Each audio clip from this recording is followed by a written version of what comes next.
As you may know, this country has had some issues with race. Oh, okay.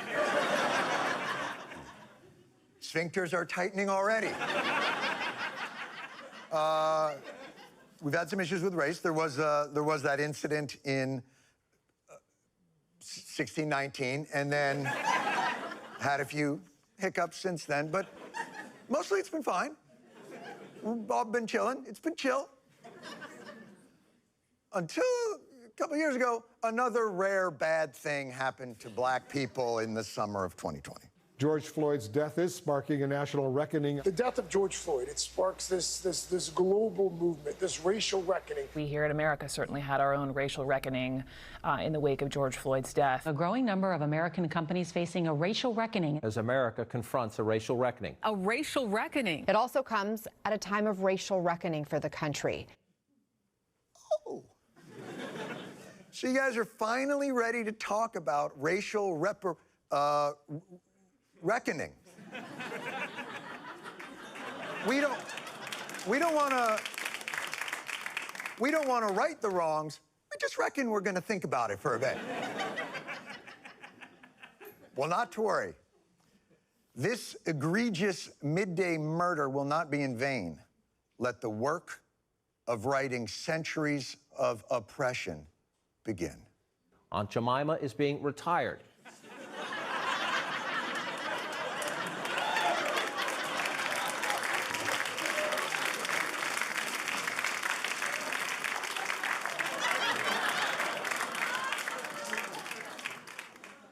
By any means necessary.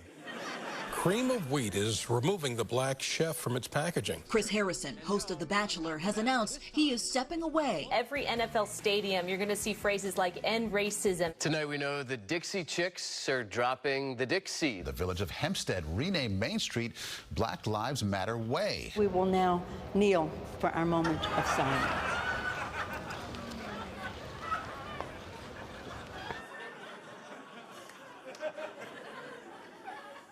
Worst production of Lion King ever.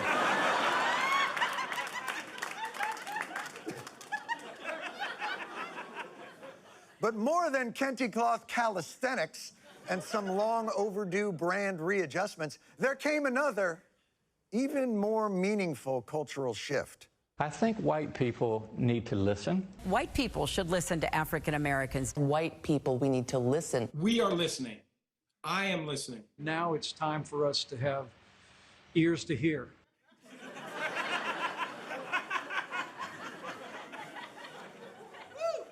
Oh, good, because I've been using mine for fucking.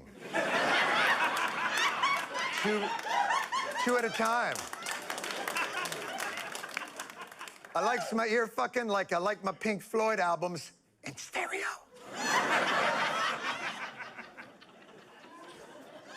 Yeah, we changed it from rehearsal for the crew that got a bit of a tickle out of that one. Yes, apparently this racial issue that so divides America could have just been solved if only black people would have said something. So, okay, white people, ears to hear.